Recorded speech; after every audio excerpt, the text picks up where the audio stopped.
people, you know, at one point it's not a race, it's a religion. At another point it's a race. You know, what's going on here? The thing that you have here, ladies and gentlemen, is a political strategy. Yes, sir. And an economic what? Strategy. An instrument of what? Control. A means by which one can control the behavior of others. You can call it religion, ethnicity, anything you want to, but its ultimate reality is that it is used to do what? Control the behavior and perceptions of other people in the interest of the people who belong to that thing. That's all it is. And the first question you ask, and so the thing goes out, you're anti-Semitic. Now, it doesn't matter what you said, whether you told the truth or not the truth, or this or that, has nothing to do with that. Not at all. It has to do, now the next question you're going to ask is, oh, how can I not be anti-Semitic? Don't say this, don't say that, don't do this, don't do that, and then we won't call you what? Anti-Semitic. And so when you're striving to be what? Not anti-Semitic, you then what? Fall under the control of another people. Regardless as to whether they are right or wrong, wow. Or regardless of how unfair they are. I had no intention on playing this. This is really good. Semitic, you're under control. And yet here's a people that's less than 3% of the American population, less than 1/10 of 1% of the world's population, who through the use of that term and through the throwing of that accusation can manipulate whole political and economic and social systems. Right. And then they're the first ones to tell you that you shouldn't talk in terms of race. Okay. Okay, here's a picture. All right, so this is a picture of the first convention, okay? This is October 15th, 1928. This is when the nationality was born, okay? Here's the prophet himself, Noble Drew Ali, standing right here, okay? He's telling the people we are Canaanites, Moabites from the Holy Land of Canaan, right? We practice Islam. Some people say this is W.D. Farrar Muhammad right here. Some people say that. I'm not sure if that's the truth or not, but anyway, so here it is, right? So they did this picture. It was a classic picture. And matter of fact, the jazz musicians remade this picture in I think Harlem, and then like all the jazz musicians, they got on the stoop and took a picture just like this. And then I believe the hip hoppers did the same thing for like the cover of the XXL. They recreated this kind of picture, right? And so you look at this picture, and then you look at this picture. So obviously the Islamic one was much bigger, but look who's right there. Look who's right there with us. The Moorish Zionist temple of the Moorish Jews. Interesting. Look what they got. They got the 6-pointed star, and they got the Hebrew script. Okay, you guys got that? So I asked the question on Facebook. I said, question for the Moors. Did Prophet Noble Drew Ali mention anything about our people being Israelites, Semites?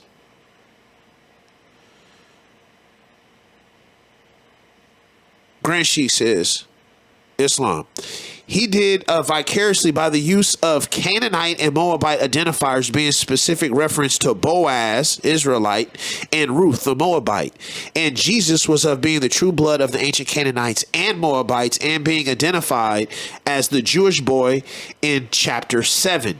Here it is right here. And years later, the Asiatics in Spain, or the so-called black people in Spain, who practiced Hebrewism, right, who were the black Sephardic Hebrews, did so under Islamic rule.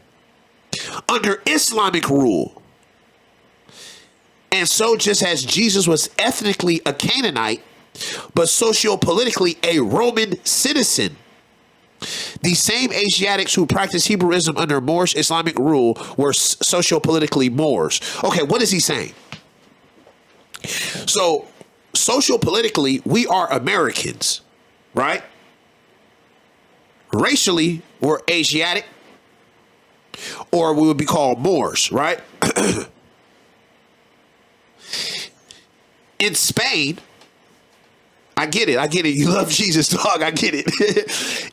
In Spain, there were many Asiatics in Spain, so-called black people in Spain. Many of them. But so social politically, they were Spanish. Social politically, they were Spanish. Spain. But it was under Islamic rule, the same way our country is under Christian rule, right? So what I'm trying to say is, through Islam, you were free to practice Hebrewisms and see the Moors who were Hebrew. Some Moors were Hebrew, because remember, when Islam came up in the 700s, right? So many people who was like many people who started banging Islam, what were they previously? They were Hebrews. The prophet Muhammad, right? The prophet of Mecca, Prophet Muhammad, when he was creating, you know what I'm saying, his Islam, when he put it together, he put together many tenets, but he had to use a Hebrewism. So if we know that all of those early Islamic people were so-called African, so-called black people, and we know that they transferred from a religion, many of them were Hebrews, right? I mean, this is like knowledge. Like, let's see. According to Wells, the Jewish practice of having 3 daily prayer rituals that to have been a factor in the introduction of the Islamic media, but Muhammad's adoption of the Jewish, yeah. So let's see. Yeah, Muslims regarded the children of Israel as an important religious concept in Islam. You see what I'm saying? Islam also incorporates Jewish history as part of its own. Yes, Noah's son Ham. That's right. So for those who are new here, I'll put it right here. That's the new word, dude. We're saying anti-Hamitic. Anti-Hamitic. That's what we're talking about. Anti-Hamitic buck breaking. All right. Because Islam and Judaism share a common origin in the Middle East through Abraham, both are considered Abrahamic religions. There are many shared aspects between Judaism and Islam. Islam was strongly influenced by Judaism in its fundamental religious outlook, structure, jurisprudence, and practice. But because of this similarity, as well as through the influence of Islamic culture and philosophy on the Jewish populations in the Muslim world, remember, that's what we're talking about. That's what the Grand Sheikh is talking about. You see, look, Jewish communities have existed across the Middle East and North Africa since antiquity. By the time of the Muslim conquests of the 7th century, these ancient communities have been ruled by various empires, which is the Babylonians, Persians, Carthaginians, Greek, Roman, Byzantine, Ottoman, and Yemen. So you're basically talking about the Canaanites. You're basically talking about the Phoenicians, Canaanites, which are the same people. So many of these people were Jewish. So once again, we're talking about more black Jews. Matter of fact, Judaism, where it's free to practice, because let me tell you something about Judaism. I'm gonna be honest with you. Judaism is a dope ass religion, dog. I'm not even gonna lie to you. It's pretty dope. Like, in my humble opinion, this is my opinion, and I know I'm gonna offend some people, but to me, Christianity's weak. Like, my humble opinion, that shit's weak. Especially like for like black men, that shit is like hella weak. It's my opinion, excuse me. It's just, I don't mean to, you know what I'm saying? It's like, but you know what I'm saying? That's a lot of our it's turning of the cheek. You know what I mean? Like you can be a sinner as long as you just repent right before you die. Like, come on, like, nah, it's about discipline. You need strong discipline, dog. Anyway, it's just my opinion. You know what I'm saying? So with that being said, there's a lot of occult knowledge in the Jewish religion and in Hebrews and all that stuff.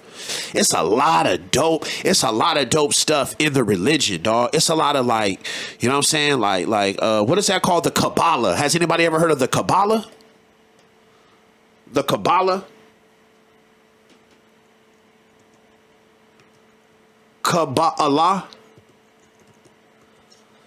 The Kabbalah? The Kabbalah?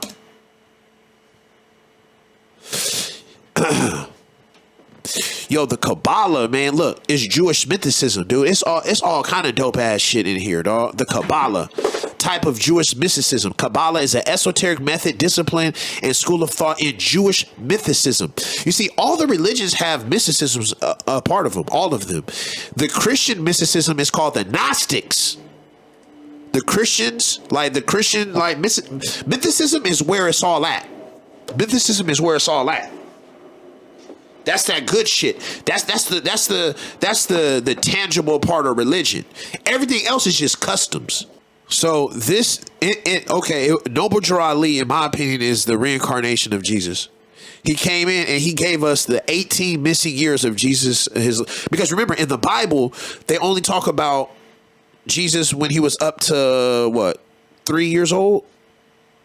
And then he leaves, up to 12 years old, pardon himself, up to 12 years old. And then he leaves, and then he comes back at 30, and then he's killed. So what happened during those 18 years? Oh, okay, he went to Africa, India, and Egypt. So it's a question and answer thing, okay? So it starts off, who made you? Allah. Who is Allah? Allah is the Father of the universe. Can we see him? No. Where is the nearest place we can meet him? In the heart. Who is Noble Drew Ali? He is Allah's prophet. What is a prophet? A prophet is a thought of Allah manifested in flesh. What is the duty of a prophet? To save nations from the wrath of Allah. Right? And then he gets, what is our religion? Islamism. Is that a new or an old time religion? An old time religion.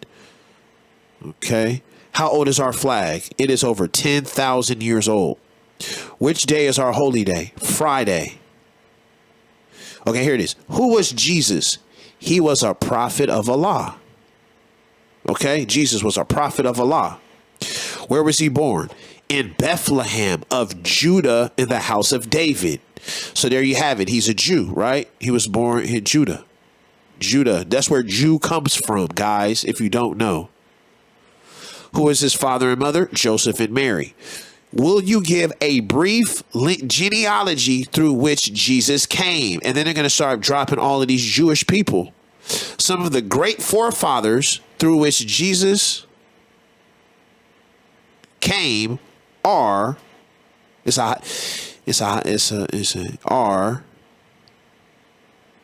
Abraham, Boaz by Ruth, Jesse, King David, Solomon. But look here, here's the question, number 28. Why did Allah send Jesus to the earth? Okay, number 28. Why did Allah send Jesus to this earth, to save the Israelites, from the iron hand oppression of the pale-skinned nations of Europe, who were governing a portion of Palestine at that time.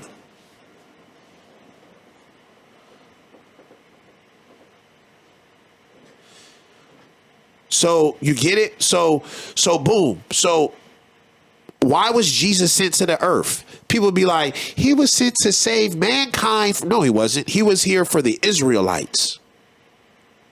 So Jesus was He was to save the Israelites from what? So we get to find out who are the Israelites, right? It says to save the Israelites from who? From the iron hand oppression. What does iron hand oppression mean to you? To save the Israelites from the iron hand oppression. How do you interpret iron hand oppression? Maybe fascism, right? That's funny, right? Iron hand oppression. They're like with like a tyrannical government, right? That's what I think of, a tyrannical government. Why was Jesus brought to this earth? To save the Israelites, right? From the iron hand oppression, okay?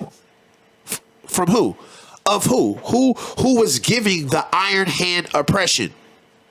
It was the pale-skinned nations. The pale-skinned nations of Europe. Isn't that exactly what's happening today? Isn't that precisely what's happening today? It says, who was governing a portion of Palestine at that time.